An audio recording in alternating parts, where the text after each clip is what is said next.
It's on. Told them I'ma get it all alone. Y'all can touch me when I get into my zone. Motherfucker, I'm a killer chick. I just might kill a chick. I'm on some thriller shit. Been equipped cause they was sleeping on me. Now I'm creeping in its own. Told them I'ma get it all alone. Y'all can touch me when I get into my zone. Motherfucker, I'm a killer chick. I just might kill a chick. I'm on some thriller shit. Been equipped cause they was sleeping on me. Now I'm creeping in its own. On my spooky shit, I'm back and I'm better. Getting festive with the flow. I got my groove back like Stella. I'm applying that pressure. These lips I came here to suffer. My foot on their neck. Got them waiting to exhale like Loretta. I'm in my bag. Whacking suckers back to back up on some border shit. Custom to the coast, so even in the fall, I'm flourishing. Can't be compared to these lanes. We got put them more to them. This he gon' leave them ducking like an organ. Is it just me, or does this shot manage to be phallic, yonic, and sexually penetrative all at once? Just me? Liar. Discount Jeremy makes a cringy sexual joke that isn't funny, cliche. Grand Admiral, the cargo transfer is complete. Thank goodness. I've been waiting so long for them to finish with this cargo transfer. It's eaten up like 30% of the season's plot. I can't wait for the payoff that'll come from showing me what's inside those boxes. You're not going to show me what's inside those boxes, are you? Come on, what's in the box? Discount Jeremy makes a pop culture ref. There is little the Jedi can do to stop us now. Yeah, but you only know that because Darth Filoni already announced he's making a movie to tie up the New Republic shows. I don't care if you're a witch. Reading the script is cheating. Padding the scene count and runtime is also cheating, but look where we are. She who heard our dreams across the stars. Alright, so back in episode 1, I send the magic orb knowing where Thrawn is, and this is what I said. I have a funny feeling it basically comes down to the Force did it. And if I'm wrong, I'll write and perform an apology song to the tune of the Star Wars theme while juggling lightsabers. Well, it's clearly because of some witchy powers and not the Force, and as I'm a man of my word, I present to you my apology. With lightsaber juggling. I am so very sorry, so very sorry, sorry I am.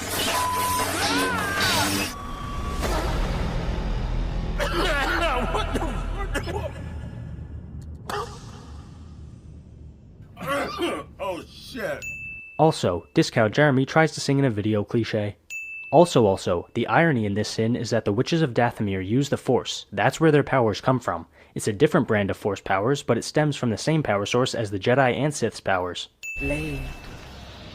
Both Towson. You know what, show? I am done going to Wikipedia to understand references to cartoons and books from the last few years. I will instead reward you with our own patented Blade of Talcin. And I'm done with telling you over and over again that your refusal to watch context is not a flaw of the show, it's your own fault. Okay, this might be one of the wittiest episode titles in the history of episode titling. Makes sense for the story, the syllables line up. Hell, Wardrobe and Warlord even start the same. But did someone forget that we're dealing with some serious galaxy-threatening shit here? A witty pun is not the shift in tone I was expecting. How does the title of an episode supposedly affect the tone within the episode? That just doesn't make any sense.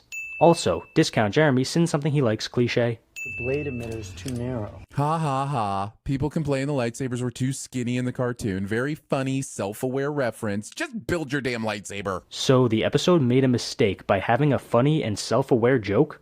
What? What happened between those two? Save your breath, Ezra. We've been wanting to know the same thing all season, but it doesn't look like... Ahsoka became afraid that Sabine was training as a Jedi for the wrong reasons after what happened on Mandalore. Oh, so you're telling him? Did no one think that crucial bit of backstory might have helped us understand their relationship a bit more? That's exactly why he's telling Ezra, so the audience can get that information. What the hell is the issue with this? You say it's a bad thing that they're not telling us this information, and then you say it's a bad thing when they are telling us this information. You can't have it both ways. Your gamble paid off.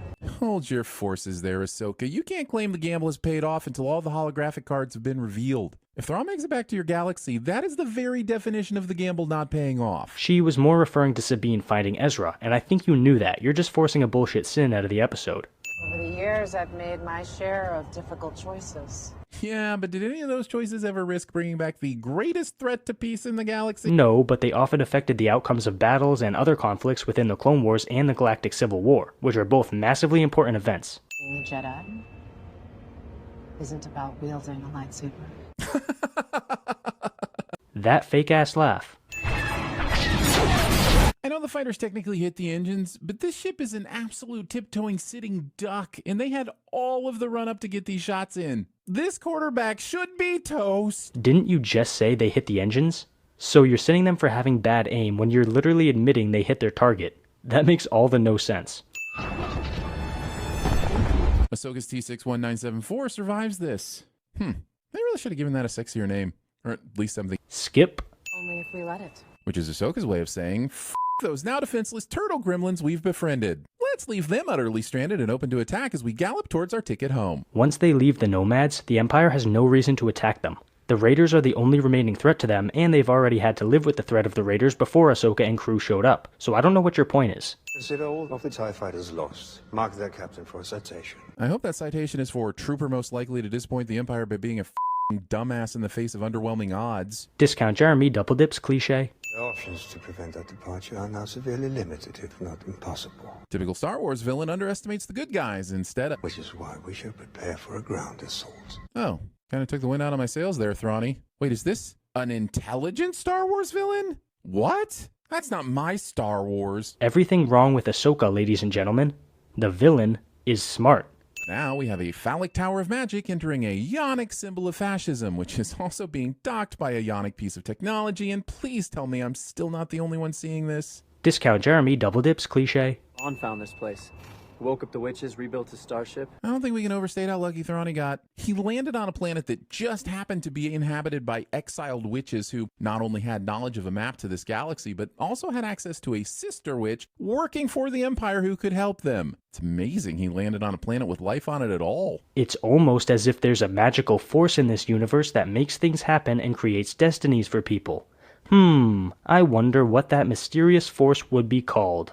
So are we really going to just skip over how he woke up the Great Mothers? Were they dead? In stasis? We could have had an entire episode dedicated to Thrawn finding this ancient temple, braving the catacombs, and waking up these magical beings. Instead, it's brushed over in a single sentence. Because it doesn't matter to the story being told. Do you not understand how stories work? I mean, if there was an episode dedicated to that, you'd be complaining about a show that's called Ahsoka, focusing on a character who isn't Ahsoka. Rain hellfire upon them. This really should have worked. Like, really. This is a Star Destroyer unleashing fury against 3 squishy people. And Thrawn knows exactly where they're heading. Yes, they're using the Force Ex Machina to help, but only up until the point they start focusing on opening the doors. How are they dodging the fire then? Still the Force. I don't know where you're getting this idea that they stopped using it. Also, Discount Jeremy still doesn't know what the term Deus Ex Machina means. Forgive me for being crude, but why can't we chop some more heads off? Or even hands? They're not sparing any lives here. They definitely intend on killing these guys, so why not make it quick and definitive? Why are we going for all these slashing and grazing shots as if we're showing this on the Disney Channel? Oh. Yeah, I actually agree with this. We interrupt this episode of Ahsoka to bring you Hocus Pocus, a Star Wars story. Discount Jeremy makes a pop culture.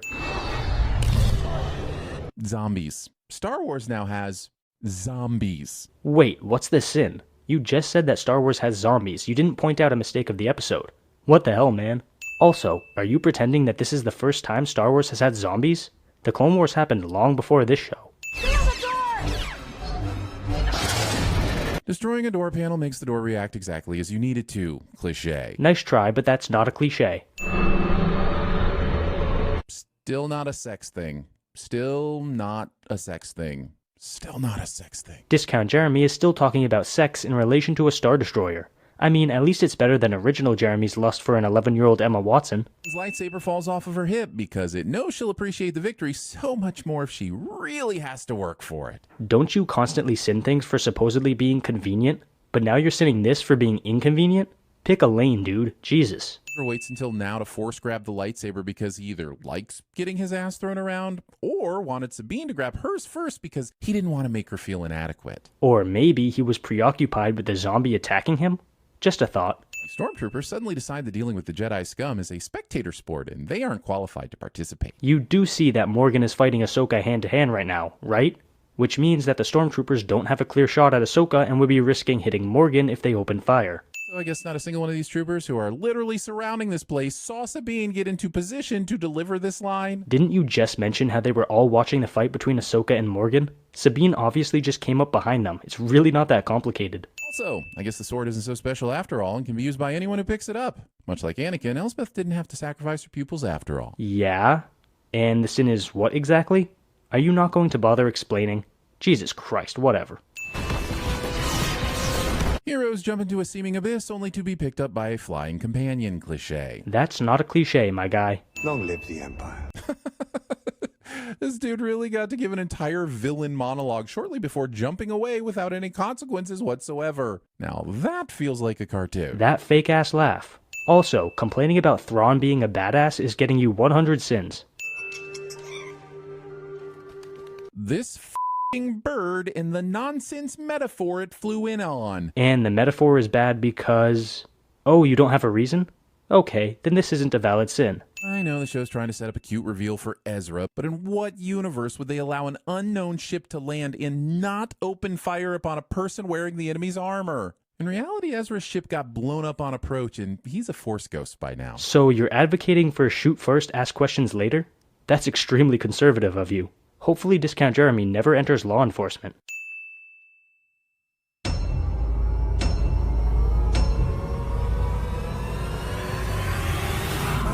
Ain't that some These are some racist motherfucking zombies!